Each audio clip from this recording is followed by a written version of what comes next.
On est en patrouille dans Seattle. On fait une ronde en cherchant des actes de délinquance, comme des ventes de drogue.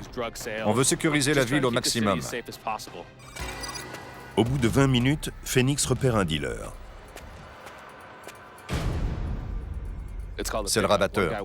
Il se balade et parle aux clients potentiels. Ensuite, ils vont voir un autre type qui a la drogue. Si on les observe un peu, on verra le dealer. Et là, on pourra l'expulser du quartier et lui dire de rentrer chez lui.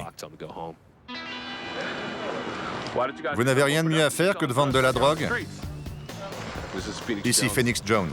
Je file 2 types que j'ai vus vendre de la drogue dans une ruelle. Je vais livrer les preuves à la police. Cette vidéo serait illégale si j'étais officier de police, parce que les policiers doivent dire « Attention, je vous enregistre ». Et ils n'ont pas le droit de tendre des pièges. Pour les civils, c'est permis. Tant que je suis prêt à aller au procès et à dire « Oui, j'ai fait cette vidéo », c'est bon. On estime qu'il y aurait jusqu'à 250 super-héros de la vraie vie aux États-Unis, inspirés par leurs homologues de fiction.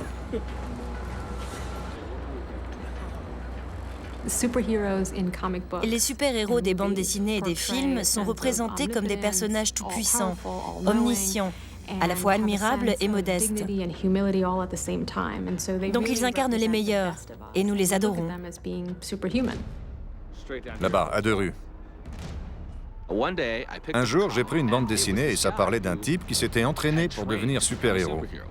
Il n'avait pas de pouvoir et même pas d'argent. J'ai eu le déclic. Je vais faire ça. Phoenix Jones était né. Maintenant, la police n'est plus la seule à se déplacer quand il y a un problème. Ce soir, une femme en aurait attaqué une autre. Et Phoenix connaît bien la suspecte. C'est la 2e fois que je la croise dans une affaire d'agression. La première fois, la victime n'a pas porté plainte. J'espère que cette fois, elle le fera. À propos des héros de la vraie vie, certains psychiatres parlent de comportements régressifs. Ça enfreint un tabou quand des hommes ou des femmes adultes se promènent dans la rue déguisés. Parce qu'à moins que ce soit pour Halloween, c'est mal vu qu'un adulte porte un costume. C'est quelque chose qui doit rester du domaine de l'enfance. Mais Phoenix Jones n'est pas là pour s'amuser. Il prend tout ça très au sérieux. J'ai des coques anti-armes blanches, un portable pour appeler le 911, un gilet pare-balles en dessous, un taser, du gaz poivré. Là, j'ai ma caméra pour filmer les infractions et les dénoncer à la police. Phoenix écoute les communications radio de la police pour savoir où ça barde. Ensuite, il se précipite sur place.